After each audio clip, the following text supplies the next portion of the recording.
This is a Sports Catastrophe production. Hey there, how there, ho there, it's Jeff Cutter Diamond welcoming you to another Sports Catastrophe Birthday Boy! And the birthday boy for today, February the 17th. I know that he is deceased, and normally I do a birthday boy on someone who's living and all that, but I couldn't bypass this guy.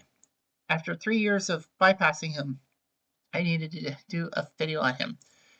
He's not only a good NFL legend as a head coach, he sired several boys that followed in his footsteps. Well, two of his boys followed in his footsteps as head coaches. But it is Buddy Ryan. It is February 17th. He was born February 17th, 1931 in Frederick, Oklahoma. A lot of people said that he was often listed as 1934 because they would take a few years off his true age for being more youthful for an NFL job. But anyway, Rex would play college football for Oklahoma State, being a guard, and actually was a sergeant in the U.S. Army during the Korean War. Anyway, he began his coaching career in high school, and then in 1961, he was determined to continue coaching football. So he became the defensive line coach for the University of Buffalo when Buffalo in 1961 was just getting to the top division. Anyway, it worked quite well. Buffalo had good defense. Of course, Buffalo was not given much hope because, after all, it's the University of Buffalo. Not a lot of people cared about that. However, it did bring up Jerry Philbin, who was one of the best of the Jets' defense in the 1969 Super Bowl winning season. Anyway, Lou Saban actually wanted Buddy to have a similar job with Buffalo, but the University of Buffalo gave him a raise. He went through to Pacific and Vanderbilt as defensive line coach until the Jets got him in the 1968 AFL season. He would become the Jets' defensive line coach. Not the coordinator, but the line coach. Helping Walt Michaels, who was the defensive coordinator, and it was instrumental. Their defensive game plan was instrumental in holding the Baltimore Colts to 7 points in Super Bowl III and giving the AFL Jets the Super Bowl. Ryan actually created multiple blitz packages to go after quarterbacks and all that. And they knew that Joe Namath had fragile knees, so, he knew that the quarterback is the focal point of any offense and that a defense must attack the offense strength and centerpiece. Of course, the pivot. Anyway, so he was with the Jets from 68 to 75, and then in 1976, he became defensive line coach for the Purple People Eating Minnesota Vikings. They had a great defensive line and all that. In his first year with the Vikings, they got to Super Bowl 11, but Oakland tore him apart. Oh man, Willie doing the job. The Vikings got to the NFC title game the next year, and he decided to do a nickel scheme to disrupt the passing game called the 46 defense. He was running the defense. But the Bears gave Ryan an offer that he couldn't refuse, being the defensive coordinator, not the defensive line coach, but coordinator. And with the Bears, he created the 46 defense, named after Doug Plank. The scheme was perfected in 1981. And this worked because Mike Singletary was a good linebacker who could single-handedly dominate the middle of the field. There were rumors that he was going to be named head coach after Neil Armstrong, not the astronaut, Neil with 2 L's, was there. But anyway, Mike Ditka was the head coach, and even though that he got Ryan to stay on as defensive coordinator, they feuded openly.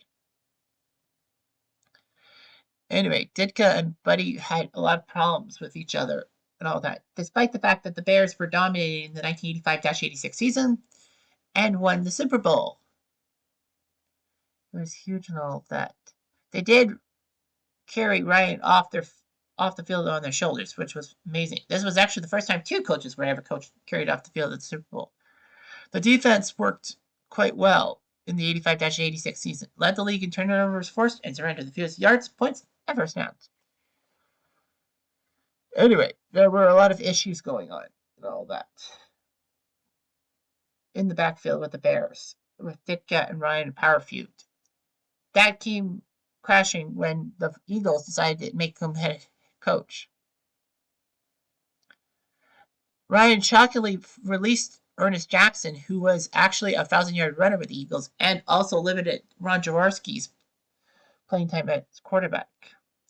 Regardless of that, Buddy Ryan did have a good quarterback, Randall Cunningham. He also helped coach Reggie White, Seth Joyner, Clyde Simmons, Jerome Brown, Eric Allen, Chris Carter. Yes, he was an Eagle. And Keith Jackson, not the broadcaster, the tight end. Helping the Eagles make the playoffs 3 times. All that.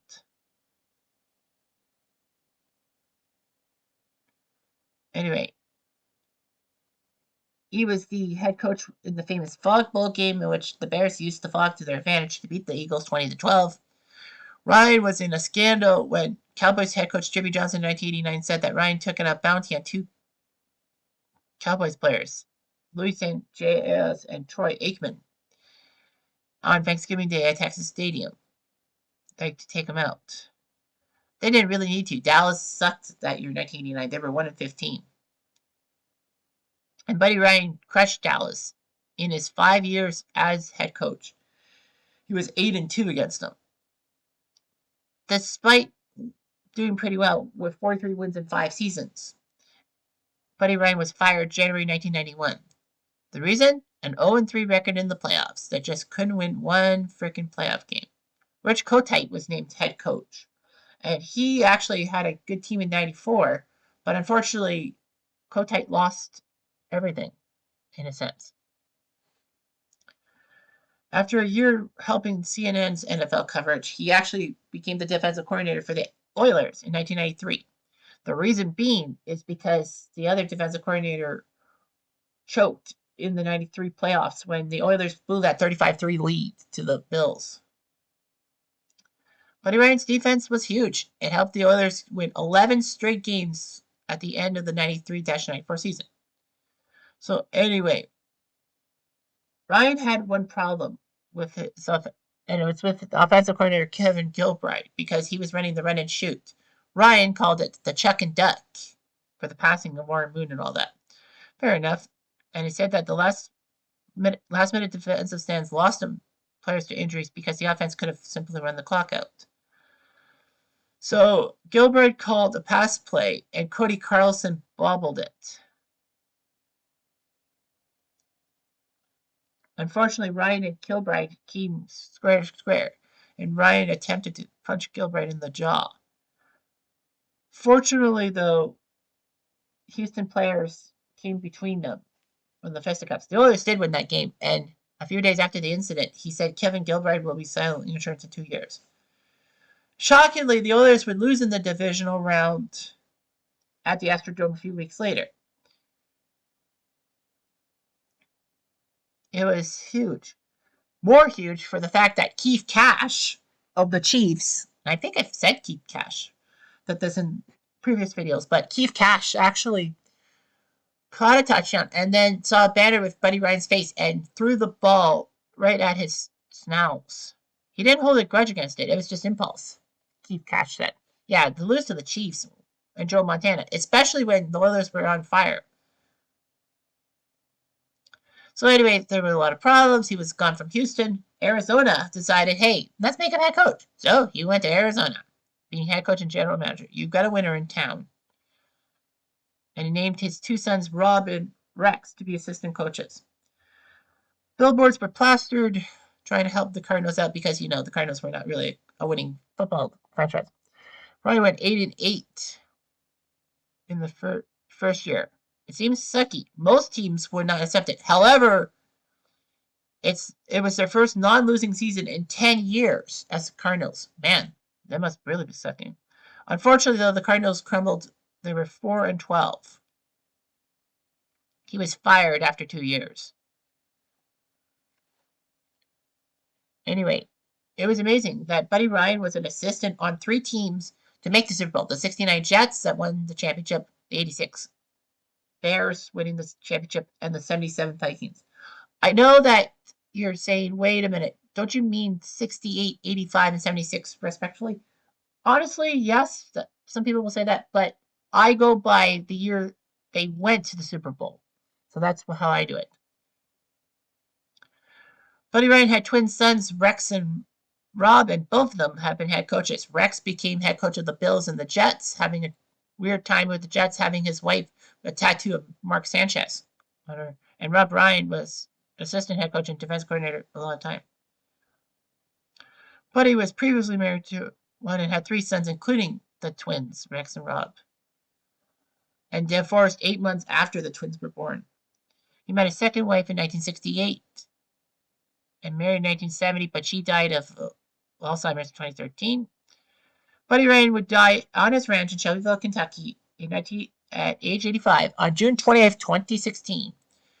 If I know there's a Springfield, Kentucky, a Shelbyville, Kentucky, then Springfield should be in Kentucky.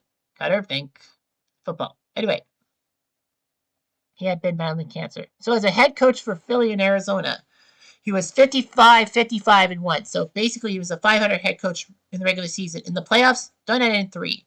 Losing to the Bears in the Fog Bowl, losing to the Rams in a wild card game, and losing to the Redskins in a wild card game. Philly just couldn't get anything going. But Buddy Ryan will always be remembered for being the defensive coordinator in 1986 for the Bears. And so he should. He's an icon. And don't you forget about that. Anyhow, I'm Jeff Diamond. I do.